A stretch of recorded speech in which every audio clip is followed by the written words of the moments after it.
Good evening, and it's great to have you with us here on a Thursday night. And we begin tonight with that new and concerning case of the coronavirus here in the United States. A patient in California this time with no apparent ties to China or anyone who traveled there testing positive. Tonight, the hunt now for the source. How did she get it? And this new case raises troubling issues tonight. Why did it take 4 days to test the patient? And dozens of medical workers who cared for her are now being closely watched. California's Governor Gavin Newsom tonight saying his state is monitoring some 8,400 people who traveled to infected parts of the world, but that California has just 200 test kits. That woman lives in the same county where Americans are being quarantined after coming back from China. But again, they do not know how she got it. Now trying to retrace this invisible line of transmission. So we begin tonight with ABC's Will Carr in California. Tonight, there's an intense search in California to find out if the novel coronavirus is spreading through this community. Authorities are trying to find everyone who came into contact with a Solano County woman after she tested positive. They're contacting any individuals who might have been exposed, and they're isolating them. Tonight, her case is believed to be the first spread through her community. The problem, since she had not traveled to the hot zone and did not know anyone infected, even after being placed on a ventilator at a local hospital, she was not tested for 4 days after showing symptoms. Do residents need to be wearing masks right now?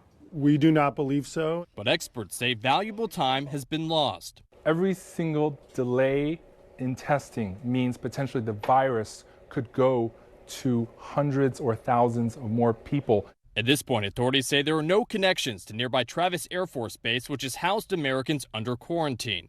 But tonight, a new whistleblower complaint raising questions about the safety of those workers assigned to the quarantined Americans. The New York Times and Washington Post are reporting federal employees worked without proper training or protective gear at March and Travis Air Force bases. The Secretary for Health and Human Services was asked about the workers today. To your knowledge, were any of the ACF employees exposed to high-risk evacuees from China?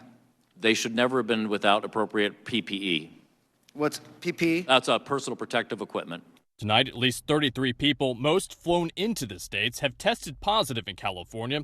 Another 8,400 are being monitored after trips overseas. And Governor Gavin Newsom says the state is running out of kits to test for the virus.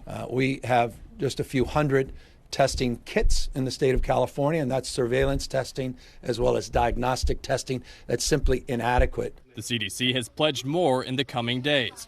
In a matter of weeks, the virus has spread to every continent but Antarctica. Japan has closed all schools for a month. In South Korea, there are now drive-through testing facilities. Back home, if the virus spreads rapidly, the CDC is telling Americans to be prepared to stay at home with 2 weeks worth of food and medicine. And with masks in high demand, experts warn they won't protect healthy people from getting the virus. Anyone who does not have a respiratory illness, meaning a cough or sneezing, should not be wearing any type of mask. Yeah, they're really concerned about this. They want folks who are actually sick to wear the masks instead. And Will Carr joins us now from outside that hospital tonight. And Will, we know some of those hospital workers who came in contact with this patient have also been quarantined? That's right. A number have been asked to self-quarantine, to stay at home, check their own temperatures, and report in if they show any symptoms. Everyone else across this region is considered low risk tonight. David. All right, Will Carr leading us off tonight. Will, thank you. This new case, of course, brings a whole new set of questions. Why did it take so long for the patient to be tested for coronavirus? So let's get right back to ABC's chief medical editor, Dr. Jen Ashton, who is with us here tonight. And Jen, first of all, that new patient in California, particularly because she's in the county where they brought Americans back from China who are being quarantined. Was it alarming to you that it took 4 days? Well, that's alarming, but this case is significant because it represents the first case of human-to-human transmission in the community. If we were to see a lot of that, David, it would meet criteria for a pandemic.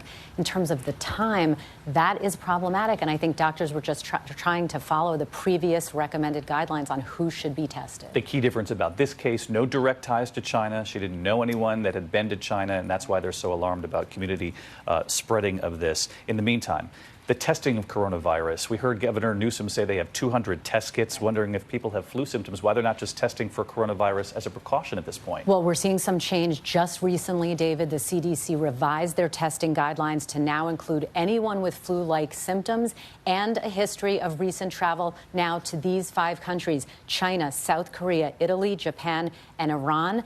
But even tonight, as we come on the air, David, tests from Massachusetts and New York still have to be sent down to Atlanta. So they're going to have to ramp this up and quickly. Those tests still being sent to Atlanta to be tested, not a rapid response. Exactly. All right, Jen, thank you.